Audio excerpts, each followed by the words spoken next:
Die boodskap, Levitikus hoofstuk 12. 'n Vrou wat geboorte gegee het sy hersteltyd. Die Here het vir Moses gesê: "Sê vir die Israeliete, wanneer 'n vrou 'n baba verwag en 'n seun in die wêreld bring, mag sy vir 'n week lank nie by my tent kom nie. Dit is net soos wanneer sy menstrueer en haarself vir 7 dae eenkant moet hou.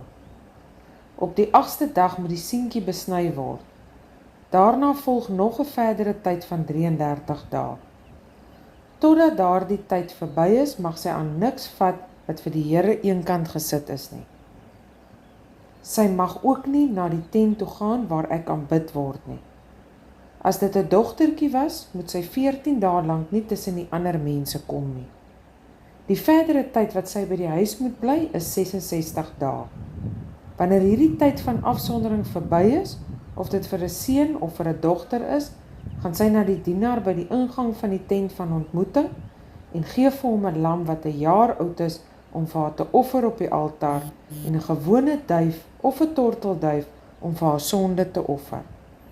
Hy offer dit dan voor die Here en maak haar weer aanvaarbaar vir God. Sy word dan weer tussen die ander mense toegelaat. Dit is die reël wat gevolg moet word wanneer 'n vrou 'n baba gehad het, of dit nou 'n seun of 'n dogter was. As sy nie genoeg geld het vir 'n lam nie, maak sy 2 duwe of tortelduwe gebruik. Die een vir 'n offer wat op die altaar verbrand word en die ander een vir 'n offer wat sy vir die sondeskuld bring.